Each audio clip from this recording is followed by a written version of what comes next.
Good morning all. അപ്പോൾ നമ്മൾ കഴിഞ്ഞ ക്ലാസ്സിൽ പഠിച്ച 2024 ജനുവരിയിലെ ബാക്കി കറണ്ട് അഫയേഴ്സാണ് നോക്കാൻ പോകുന്നത്. തിരുവനന്തപുരത്ത് നടന്ന കേരള അന്താരാഷ്ട്ര ചലച്ചിത്രോത്സവത്തിൽ മികച്ച ചിത്രത്തിനുള്ള Suvarna Chakoram Japanese cinema evil does not exist നേടി. മികച്ച ചിത്രത്തിനുള്ള രജത ചകോരവും മേളയിലെ പ്രേക്ഷകപ്രീതി നേടിയ ചിത്രത്തിനുള്ള അവാർഡ് മലയാളി സംവിധായകൻ ഫാസിൽ റസാഖിൻ്റെ തടവ് സ്വന്തമാക്കി. മികച്ച മലയാള ചിത്രത്തിനുള്ള നെറ്റ് പാക്ക് പുരസ്കാരം ആനന്ദ് ഏകർഷി സംവിധാനം ചെയ്ത ആട്ടം നേടി. അപ്പോൾ തിരുവനന്തപുരത്താണ് കേരള അന്താരാഷ്ട്ര ചലച്ചിത്രോത്സവം നടന്നത്. എവിടെയാണ് കേരള അന്താരാഷ്ട്ര ചലച്ചിത്രോത്സവം നടത്തുന്നതെന്ന് ചോദിച്ചാൽ അത് തിരുവനന്തപുരത്താണ് നടന്നത്. അതിനകത്ത് ഒരുപാട് സമ്മാനങ്ങൾ, ഒരുപാട് അവാർഡ്സ് കൊടുത്തിട്ടുണ്ട്. അതിൽ മികച്ച ചിത്രത്തിനുള്ള സുവർണ ചകോരം കിട്ടിയത് ജാപ്പാനീസ് സിനിമയായ ഈവിൾ ഡസ് നോട്ട് എക്സിസ്റ്റിനാണ്. ഈവിൾ ഡസ് നോട്ട് എക്സിസ്റ്റിന് കിട്ടിയത് സുവർണ ചകോരമാണ്. മികച്ച ചിത്രത്തിനുള്ള സുവർണ ചകോരം. മികച്ച ചിത്രത്തിനുള്ള രജത ചകോരം കിട്ടിയത് ഏത് സിനിമയ്ക്കാണെന്ന് ചോദിച്ചാലും അത് ആ സിനിമയ്ക്ക് തന്നെ മേളയിലെ പ്രേക്ഷകപ്രീതി നേടിയ ചിത്രത്തിനുള്ള അവാർഡ് ലഭിച്ചിട്ടുണ്ട്. ആ സിനിമയുടെ പേര് തടവെന്നാണ്. തടവ് ആരാണ് സംവിധാനം ചെയ്തത്? മലയാള സംവിധായകനായ ഫാസിൽ റസാഖിൻ്റെ തടവിനാണ് മികച്ച ചിത്രത്തിനുള്ള രജത ചകോരവും മേളയിലെ പ്രേക്ഷകപ്രീതി നേടിയ ചിത്രത്തിനുള്ള അവാർഡ് ലഭിച്ചത്. പിന്നെ പറയാനാണെങ്കിൽ നെക്സ്റ്റ് ക്വസ്റ്റ്യൻ, മികച്ച മലയാള ചിത്രത്തിനുള്ള നെറ്റ് പാക്ക് പുരസ്കാരം നേടിയത് ആനന്ദ് ഏകർഷി സംവിധാനം ചെയ്ത ആട്ടത്തിനാണ്. അപ്പോൾ ആട്ടത്തിന് എന്താണ് കിട്ടിയെന്ന് ചോദിച്ചാൽ മികച്ച മലയാള ചിത്രത്തിനുള്ള നെറ്റ് പാക്ക് പുരസ്കാരമാണ് കേട്ടോ. നെക്സ്റ്റ് ക്വസ്റ്റ്യൻ, സിസ്റ്റർ റാണി മരിയയുടെ ജീവിതത്തെ ആധാരമാക്കിയുള്ള സിനിമ ഫേസ് ഓഫ് ദ ഫേസ്ലെസ്സിലെ ഗാനങ്ങൾക്കും പശ്ചാത്തല സംഗീതത്തിനും ഓസ്കാർ നോമിനേഷൻ ലഭിച്ചു. അപ്പോൾ എന്തിനാണ് ഓസ്കാർ നോമിനേഷൻ ലഭിച്ചത്? സിസ്റ്റർ റാണിമരിയുടെ ജീവിതത്തെ ആസ്പദമാക്കിയിട്ടുള്ള സിനിമയാണ് ഫേസ് ഓഫ് ദ ഫേസ്ലെസ്. അതിലെ ഗാനങ്ങൾക്കും പശ്ചാത്തല സംഗീതത്തിനുമാണ് ഓസ്കാർ നോമിനേഷൻ ലഭിച്ചിട്ടുള്ളത്. ഓക്കെ, നെക്സ്റ്റ് ക്വസ്റ്റ്യൻ, ലോകത്തിലെ ഏറ്റവും വലിയ ഓഫീസ് സമുച്ചയമായ സൂറത്ത് ഡയമണ്ട് ബോസ് പ്രധാനമന്ത്രി നരേന്ദ്രമോദി ഉദ്ഘാടനം ചെയ്തു. 67.28 ലക്ഷം ചതുരശ്ര അടിയാണ് വലിപ്പം. അപ്പോൾ ലോകത്തിലെ ഏറ്റവും വലിയ ഓഫീസ് സമുച്ചയം ഏതാണെന്ന് ചോദിച്ചാൽ ഗുജറാത്തിലുള്ള സൂറത്ത് ഡയമണ്ട് ബോസ് ആണ്. അത് പ്രധാനമന്ത്രി നരേന്ദ്രമോദി ഉദ്ഘാടനം ചെയ്തു. എത്ര ചതുരശ്ര അടിയാണ് അതിൻ്റെ നീളമെന്ന് ചോദിച്ചാൽ 67.28 ലക്ഷം ചതുരശ്ര അടി നീളമാണ് നമ്മുടെ സൂറത്തിലുള്ള ഡയമണ്ട് ബോക്സിനുള്ളത് കേട്ടോ. ഏറ്റവും വലിയ ഓഫീസ് സമുച്ചയമാണ്. അതൊരു ഡയമണ്ട് ഓഫീസാണെന്നെങ്കിലും ഓർത്ത് വെച്ചാൽ മതി. സൂറത്തിലാണ് ഡയമണ്ട് എന്നൊക്കെ നമുക്കറിയാമല്ലോ. അപ്പോൾ ബോക്സ് ഒന്ന് ചെറുതായിട്ടൊന്ന് കണക്ട് ചെയ്ത് വെച്ചാൽ മതി. ലോകത്തിലെ ഏറ്റവും വലിയ ഓഫീസ് സമുച്ചയം Surat diamond bourse. Okay, next question, Bombay stock എക്സ്ചേഞ്ചിൻ്റെ ചെയർമാൻ പ്രമോദ് അഗർവാൾ. അപ്പോൾ ബോംബെ സ്റ്റോക്ക് എക്സ്ചേഞ്ചിൻ്റെ ചെയർമാനായി നിയമിതനായത് പ്രമോദ് അഗർവാളാണ്. അപ്പോൾ ഒന്ന് ഓർത്ത് വയ്ക്കണം, ബോംബെയിലുള്ളത് പ്രമോദ് അഗർവാളാണ്. പ്രമോദ് അഗർവാൾ അവിടുത്തെ ആരാണെന്ന് ചോദിച്ചാൽ സ്റ്റോക്ക് എക്സ്ചേഞ്ചിൻ്റെ ചെയർമാനാണ്. ആര്? പ്രമോദ് അഗർവാൾ. ഇനി നെക്സ്റ്റ് ക്വസ്റ്റ്യൻ, ചന്ദ്രയാൻ 3 ദൗത്യത്തിലൂടെ ഇന്ത്യൻ ബഹിരാകാശ ഗവേഷണ കേന്ദ്രം ISROയ്ക്ക് ഐസ്ലാൻഡിലെ ഹൂസാവിക് മ്യൂസിയത്തിൻ്റെ ലീഫ് എറിക്സൺ ചാന്ദ്ര സമ്മാനം. അപ്പോൾ നമ്മുടെ ഐസ്ലാൻഡിലെ ഹൂസാവിക് മ്യൂസിയത്തിൻ്റെ ലീഫ് എറിക്സൺ ചാന്ദ്ര സമ്മാനം ലഭിച്ചു. ആർക്കാണ് ലഭിച്ചതെന്ന് ചോദിച്ചാൽ നമ്മുടെ ISROയ്ക്കാണ്. അതെന്തുകൊണ്ടാണെന്ന് ചോദിച്ചാൽ നമ്മുടെ ചന്ദ്രയാൻ 3 2023 നമ്മൾ വിജയകരമായി ശിവശക്തി പോയിന്റിൽ ലാൻഡ് ചെയ്തു അല്ലേ. ചന്ദ്രൻ്റെ ദക്ഷിണ ധ്രുവത്തിൽ ലാൻഡ് ചെയ്തായിരുന്നു 2023 ഓഗസ്റ്റ് 23 ഒരു ബുധനാഴ്ച ഏതാണ്ട് 6 മണിയൊക്കെ ആയപ്പോഴത്തേക്കും അല്ലേ. അത് നമ്മൾ പറഞ്ഞത് വിജയകരമായ ആ ദൗത്യത്തിനാണ് നമുക്ക് എന്ത് കിട്ടിയത്?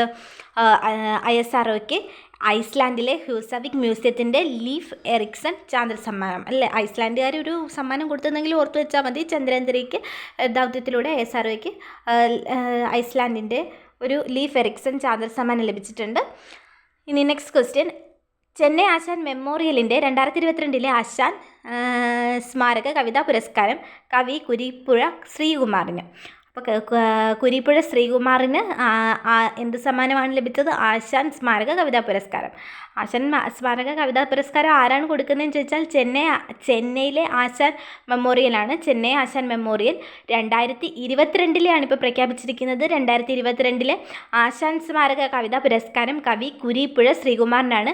50,000 രൂപയും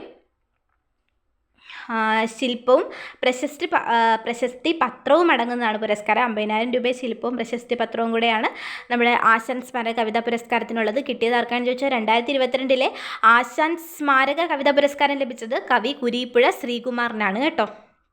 നെക്സ്റ്റ് ക്വസ്റ്റ്യൻ, IPL താരലേലത്തിൽ ഏറ്റവും ഉയർന്ന പ്രതിഫലത്തിന് ഓസ്ട്രേലിയൻ താരം മിച്ചൽ സ്റ്റാർക്ക് അർഹനായി.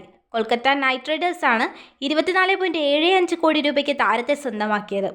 അപ്പം IPL താരലേലം നടക്കുമായിരുന്നു. ആ താരലേലത്തിൽ മിച്ചൽ CSKയിൽ കളിച്ചുകൊണ്ടിരുന്നതായിരുന്നു തോന്നുന്നു. മിച്ചൽ സ്റ്റാർക്കിനെ കൊൽക്കത്ത നൈറ്റ് റൈഡേഴ്സ് 24.75 കോടി രൂപയ്ക്ക് വിലയ്ക്ക് വാങ്ങിയിരിക്കുകയാണ്. ഏറ്റവും ഉയർന്ന പ്രതിഫലമാണ് മിച്ചൽ സ്റ്റാർക്കിന് കിട്ടിയിരിക്കുന്നത് കേട്ടോ. IPL ഓർത്ത് വെച്ചേക്കണം, മിച്ചൽ സ്റ്റാർക്ക്.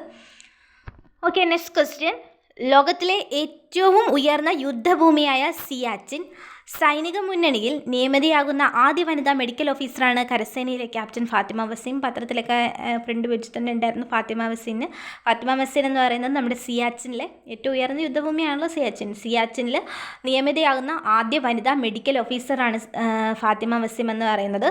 ഓക്കെ, നമ്മൾ കഴിഞ്ഞ ക്ലാസ്സിൽ പഠിച്ചായിരുന്നു നമ്മുടെ AI ഉച്ചകോടി എവിടെയാണ് നടക്കുന്നത്? 2023 AI ഉച്ചകോടി നടക്കുന്നത് ന്യൂഡൽഹിയിലാണ്. അപ്പോൾ 29 രാജ്യങ്ങൾ പങ്കെടുത്ത രാജ്യാന്തര ആർട്ടിഫിഷ്യൽ ഇൻ്റലിജൻസ് AI ഉച്ചകോടി ന്യൂഡൽഹിയിൽ നടന്നു. അപ്പോൾ ന്യൂഡൽഹിയിൽ നടന്ന രാജ്യാന്തര AI ഉച്ചകോടിയിൽ എത്ര രാജ്യങ്ങൾ പങ്കെടുത്തു എന്ന് ചോദിച്ചാൽ 29 രാജ്യങ്ങളാണ് ആ ഉച്ചകോടിയിൽ പങ്കെടുത്തിട്ടുള്ളത്. എങ്കിൽ ആഗോള AI ഉച്ചകോടി ആദ്യ വേദി എവിടെയായിരുന്നെന്ന് ചോദിച്ചാൽ അത് ബ്രിട്ടനാണ്. 2023 AI രാജ്യാന്തര ഉച്ചകോടിയുടെ വേദി ന്യൂഡൽഹി ആയിരുന്നു. ന്യൂഡൽഹിയിൽ 29 രാജ്യങ്ങൾ പങ്കെടുത്തിട്ടുണ്ട്. വിമൻസ് ടെന്നീസ് അസോസിയേഷൻ 2023 മികച്ച താരത്തിനുള്ള പുരസ്കാരം പോളിഷ് താരം ഇഗ സ്വിയാടെക്. അപ്പം വിമൻസ് ടെന്നീസ് അസോസിയേഷൻ 2023 മികച്ച താരത്തിനുള്ള പുരസ്കാരം ആർക്കാണ്? ഇഗ സ്വിയാടെക്കിനാണ്. പോളിഷ് താരത്തിനാണ് പുരസ്കാരം ലഭിച്ചത്. ഇന്ത്യയുടെ 75ാം റിപ്പബ്ലിക് ദിനത്തിൽ ഫ്രഞ്ച് പ്രസിഡന്റ് ഇമാനുവൽ മാക്രോൺ മുഖ്യാതിഥിയാകും. അപ്പം 75ാം റിപ്പബ്ലിക് ദിനത്തിൽ 2024 75ാം റിപ്പബ്ലിക് ദിനമാണ് 2024. ആ ദിനത്തിൽ ഫ്രഞ്ച് പ്രസിഡന്റായ ഇമാനുവൽ മാക്രോൺ ആണ് ആതിഥേയത്വം വഹിക്കുന്നത്. എന്നാൽ 2023 നമ്മൾ പഠിച്ചിട്ടുണ്ട് ഈജിപ്ഷ്യൻ പ്രസിഡന്റ് അബ്ദുൽ ഫത്തഹ് LCC ആയിരുന്നു. 2024 ഫ്രഞ്ച് പ്രസിഡന്റ് ഇമാനുവൽ മാക്രോൺ. ഓർത്ത് വെക്കണം, ഏതെങ്കിലും ഒരു പരീക്ഷയ്ക്ക് ഉറപ്പായിട്ടും ചോദിക്കും. 2 ഇന്ത്യൻ ഹോക്കി താരങ്ങൾക്ക് അംഗീകാരം. ഏതാണ്? ആർക്കൊക്കെയാണ് അംഗീകാരം ലഭിച്ചതെന്ന് നോക്കാം. ഇന്റർനാഷണൽ ഹോക്കി ഫെഡറേഷന്റെ മികച്ച പുരുഷ താരമായി ഹാർദിക് സിംഗും വനിതാ ഗോൾ കീപ്പറായി സവിത പൂനിയയും തിരഞ്ഞെടുക്കപ്പെട്ടു. അപ്പോൾ ഇന്റർനാഷണൽ ഹോക്കി ഫെഡറേഷൻ്റെ മികച്ച പുരുഷ താരമായ ആരാണ് വന്നത്? ഹാർദിക് സിംഗും മികച്ച വനിതാ ഗോൾ കീപ്പറായി സവിത പൂനിയയും തിരഞ്ഞെടുക്കപ്പെട്ടു കേട്ടോ. ഓക്കെ, ഹാർദിക് സിംഗും സവിത പൂനിയയും 2 പേരുകൾ ഓർത്തിരിക്കണം. ഗോൾ കീപ്പർ സവിത പൂനിയയും, പുരുഷ താരമായിട്ട് വന്നത് ഹാർദിക് സിംഗുമാണ് ഹോക്കി ഫെഡറേഷൻ്റെ. നെക്സ്റ്റ് ക്വസ്റ്റ്യൻ, ശാസ്ത്ര സാങ്കേതിക പരിസ്ഥിതി കൗൺസിൽ ഏർപ്പെടുത്തിയിട്ടുള്ള ജനപ്രിയ ശാസ്ത്ര സാഹിത്യത്തിനുള്ള പുരസ്കാരം ഡോക്ടർ B ഇക്ബാൽ രചിച്ച മഹാമാരികൾ പ്ലേഗ് മുതൽ കോവിഡ് വരെ ചരിത്രം, ശാസ്ത്രം, അതിജീവനം എന്ന കൃതിക്ക് ലഭിച്ചു. അപ്പോൾ ഏത് അവാർഡാണ് കിട്ടിയത്? ശാസ്ത്ര സാങ്കേതിക പരിസ്ഥിതി കൗൺസിൽ ഏർപ്പെടുത്തിയിട്ടുള്ള ജനപ്രിയ ശാസ്ത്ര സാഹിത്യ രചനയ്ക്കുള്ള പുരസ്കാരം. ഏതാണ്? ശാസ്ത്ര സാഹിത്യ രചനയ്ക്കുള്ള പുരസ്കാരം ഏത് കൃതിക്കാണ് കിട്ടിയെന്ന് ചോദിച്ചാൽ മഹാമാരികൾ പ്ലേഗ് മുതൽ കോവിഡ് വരെ ചരിത്രം, ശാസ്ത്രം, അതിജീവനം. ഇത്രയെങ്കിലും പഠിച്ചാൽ മതി. മഹാമാരികൾ പ്ലേഗ് മുതൽ കോവിഡ് വരെ. ആരാണ് എഴുതിയത്? B ഇക്ബാൽ. എന്തായാലും ഒരു പരീക്ഷയ്ക്ക് ചോദിക്കാൻ ചാൻസ് ഉള്ളതാണ്. B ഇക്ബാൽ. B ഇക്ബാലിൻ്റെ എന്താണ് കിട്ടിയത്? ജനപ്രിയ ശാസ്ത്ര സാഹിത്യ രചനയ്ക്കുള്ള പുരസ്കാരമാണ് ശാസ്ത്ര സാങ്കേതിക പരിസ്ഥിതി കൗൺസിലിൻ്റെ. ഓക്കെ, നെക്സ്റ്റ് ക്വസ്റ്റ്യൻ, രാജ്യത്തെ പരമോന്നത കായിക പുരസ്കാരമായ ധ്യാൻചന്ദ് അവാർഡിന് ബാഡ്മിൻ്റൺ താരങ്ങളായ ചിരാഗ് ഷെട്ടിയും സാത്വിക് സായിരാജ് രംഗറെഡ്ഡിയും അർഹനായി. മലയാളിയായ ലോങ് ജമ്പ് താരം എം ശ്രീശങ്കറും ക്രിക്കറ്റ് താരം മുഹമ്മദ് ഷമിയും അർജുന അവാർഡ് നേടി. മലയാളിയായ കബഡി പരിശീലകൻ ഇ ഭാസ്കരന് പരിശീലകർക്കുള്ള ദ്രോണാചാര്യ അവാർഡ് ലഭിച്ചു. ഭയങ്കര ഇമ്പോർട്ടൻ്റ് ആണ്. ഈ ഒരു പോയിന്റിൽ ഒരുപാട് ഇമ്പോർട്ടൻ്റ് ആയിട്ടുള്ള അവാർഡാണ് കൊടുത്തിരിക്കുന്നത്. ഒന്നാമത്തേന്ന് വെച്ചാൽ രാജ്യത്ത് തന്നെ ഏറ്റവും പരമോന്നത കായിക പുരസ്കാരം അതേതാണ്, ധ്യാൻചന്ദ് അവാർഡാണ്. ധ്യാൻചന്ദ് അവാർഡ് ഈ പ്രാവശ്യം കിട്ടിയത് ബാഡ്മിൻ്റണിനാണ്. ബാഡ്മിൻ്റൺ താരങ്ങളായ ആർക്കൊക്കെയാണ് കിട്ടിയിരിക്കുന്നത്? ചിരാഗ് ഷെഡ്ഡിയും സാത്വിക് സായിരാജ് രംഗറെഡ്ഡിക്കുമാണ് നമ്മുടെ ധ്യാൻചന്ദ് അവാർഡ് കിട്ടിയിരിക്കുന്നത്. ആർക്കൊക്കെയാണ്? ചിരാഗ് ഷെഡ്ഡിയും സാത്വിക് സായിരാജ് രംഗറെഡ്ഡിയും. എന്താണ് കിട്ടിയത്? ധ്യാൻചന്ദ് അവാർഡ്. ഓർത്ത് വെക്കണം. ധ്യാൻചന്ദ് അവാർഡ് ആർക്കാണ് കിട്ടിയത്? ചിരാഗ് ഷെഡ്ഡിക്കും സാത്വിക് സായിരാജ് രംഗറെഡ്ഡിക്കും. ഇനി നമ്മുടെ അർജുന അവാർഡ് കിട്ടിയത് 2 പേർക്കാണ്. ആർക്കൊക്കെയാണ്? ഒന്നാമത്തത് നമ്മുടെ ലോങ് ജമ്പ് താരം മലയാളിയാണ് ശ്രീശങ്കർ. പിന്നെ നമുക്കറിയാം നമ്മുടെ ക്രിക്കറ്റ് താരം മുഹമ്മദ് ഷമിക്കും കിട്ടിയിട്ടുണ്ട്? അർജുന അവാർഡ് കിട്ടിയിട്ടുണ്ട്. ഇനി ദ്രോണാചാര്യ അവാർഡ് ആർക്കാണ് കിട്ടിയെന്ന് ചോദിച്ചാൽ ഇ ഭാസ്കരനാണ് കിട്ടിയത്. മലയാളിയായ കബഡി പരിശീലകൻ ഇ ഭാസ്കരനാണ് ദ്രോണാചാര്യ അവാർഡ് കിട്ടിയിട്ടുള്ളത് കേട്ടോ. അപ്പോൾ എന്തൊക്കെയാണ് കിട്ടിയിട്ടുള്ളതെന്ന് ചോദിച്ചാൽ രാജ്യത്തെ പരമോന്നത കായിക പുരസ്കാരങ്ങളായ ധ്യാൻചന്ദ് അവാർഡ് ബാഡ്മിൻ്റൺ താരങ്ങളായ ചിരാഗ് ഷെഡ്ഡിക്കും സാത്വിക് സായിരാജ് രംഗറെഡ്ഡിക്കും അർഹനായി.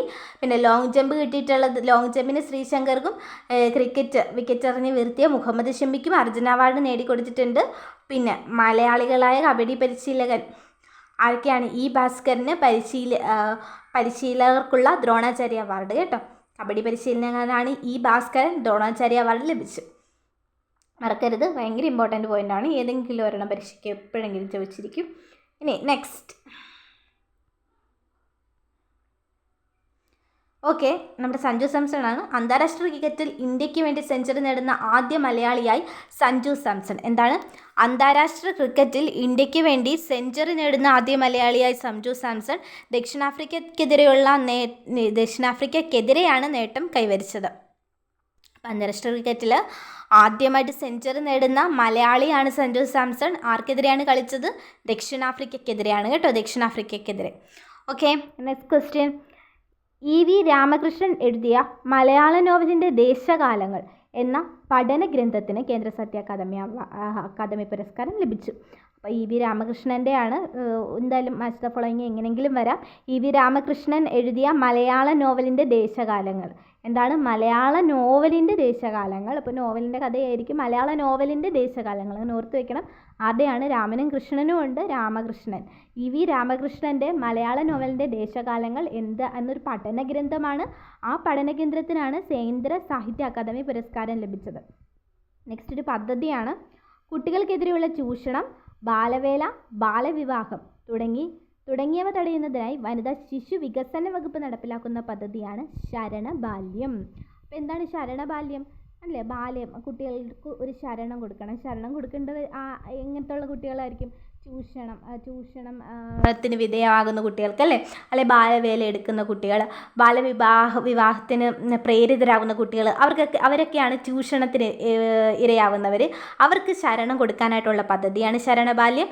അപ്പോൾ ആരാണിത് നേതൃത്വം നൽകുന്നത്?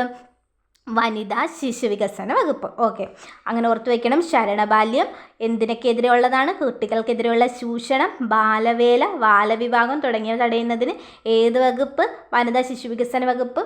ഇത് ചിലപ്പം ഇതായിട്ട് ചോദിക്കാം, പ്രസ്താവനയൊക്കെ ആയിട്ട് ചോദിക്കാം. ശരണബാല്യം നല്ലോണം ബൈഹാർട്ട് ചെയ്ത് വയ്ക്കണം. എന്തായാലും ഒരു പരീക്ഷയ്ക്ക് ചോദിക്കും. ഇനി CISFൻ്റെ ഡയറക്ടർ ജനറലായി നീന സിംഗ് നിയമിതയായി. ഈ പദവിയിലെത്തുന്ന ആദ്യ വനിതയാണ് കേട്ടോ. അപ്പോൾ CISFൻ്റെ ഡയറക്ടർ ജനറൽ ആരാണ്? നമ്മുടെ നീന സിംഗ് ആണ്. നീന സിംഗ് ഈ പദവിയിലെത്തുന്ന ആദ്യത്തെ വനിതയാണ് കേട്ടോ. നീന സിംഗിൻ്റെ പടമൊക്കെ കൊടുത്തിട്ടുണ്ട്. അപ്പോൾ ആരാണ് നീന സിംഗ്? CISFൻ്റെ ഡയറക്ടർ ജനറലാണ്. ഈ പദവിയിലെത്തുന്ന ആദ്യത്തെ വനിത. നെക്സ്റ്റ്. ഇനി കുറച്ച് ചരമ വാർത്തകളാണ്. ആരൊക്കെയാണ് അന്തരിച്ചതെന്ന് നോക്കാം. കുവൈത്ത് അമീർ ഷെയ്ഖ് നവാഫ് അൽ അഹമ്മദ് അൽ ജാബർ അൽ സബാഹ്. ഒരു വലിയ പേരാണ്. കുവൈറ്റിലുള്ള ഒരു ഷെയ്ഖ്, അമീർ ഷെയ്ഖ് എന്ന് പഠിക്കാം. അമീർ ഷെയ്ഖ് അന്തരിച്ചു. 86 വയസ്സായിരുന്നു. എന്താണ്? കുവൈത്ത് അമീർ ഷെയ്ഖ് നവാഫ് അൽ അഹമ്മദ് അൽ ജാബർ അൽ സഹാബ്. ഇത് എന്തായാലും PSC ഇത്ര എഴുതി ചോദിക്കുമെന്ന് എനിക്ക് തോന്നുന്നില്ല. എന്നാലും നമുക്ക് ഓർത്ത് വയ്ക്കണം.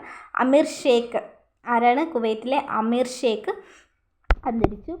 ഏഷ്യയിലെ വൃക്ക മാറ്റിവയ്ക്കൽ ശസ്ത്രക്രിയയ്ക്ക് ശേഷം ഏറ്റവും കൂടുതൽ കാലം ജീവിച്ചിരുന്ന ഇന്ത്യക്കാരനായ കൃഷ്ണറാം ശർമ്മ 70-ാം വയസ്സിൽ അന്തരിച്ചു. തൻ്റെ 24-ാം വയസ്സിൽ 1977 സ്വന്തം സഹോദരനിൽ നിന്നും വൃക്ക സ്വീകരിച്ചത്. വെല്ലൂരിലെ ക്രിസ്ത്യൻ മെഡിക്കൽ കോളേജ് ആശുപത്രിയിലായിരുന്നു ശസ്ത്രക്രിയ. അപ്പോൾ എന്താണ് സംഭവിച്ചതെന്ന് വെച്ചാൽ, ഏഷ്യയിലെ വൃക്ക മാറ്റിവയ്ക്കൽ ശസ്ത്രക്രിയയ്ക്ക് വിധേയനായ ഏറ്റവും കൂടുതൽ പ്രായം ജീവിച്ചിരുന്നത് ഒരു ഇന്ത്യക്കാരനാണ്. ആ ഇന്ത്യക്കാരൻ്റെ പേരെന്താണ്? കൃഷ്ണറാം ശർമ്മ. ഒരു ദൈവത്തിൻ്റെ പേരാണ്, ഓർത്തിരിക്കണം. കൃഷ്ണറാം ശർമ്മ ആളാണ് ഏറ്റവും കൂടുതൽ കാലം ജീവിച്ചത്. 70-ാമത്തെ വയസ്സിലാണ് മരിച്ചത്. 24-ാമത്തെ വയസ്സിൽ സഹോദരനിൽ നിന്നും 1977 അദ്ദേഹം വൃക്ക സ്വീകരിച്ച് ഇപ്പം എന്ത് സംഭവിച്ചു? വെല്ലൂരിലെ ക്രിസ്ത്യൻ മെഡിക്കൽ കോളേജിലായിരുന്നു ശസ്ത്രക്രിയ നടന്നത്. വൃക്ക സ്വീകരിച്ച് 70-ാം വയസ്സിൽ അന്തരിച്ചു. പേരെന്താണ്? കൃഷ്ണറാം ശർമ്മ. ഏഷ്യയിലെ വൃക്ക മാറ്റിവയ്ക്കൽ ശസ്ത്രക്രിയയ്ക്ക് ശേഷം ഏറ്റവും കൂടുതൽ കാലം ജീവിച്ചിരുന്ന ഇന്ത്യക്കാരനായിരുന്നു കേട്ടോ, കൃഷ്ണറാം ശർമ്മ.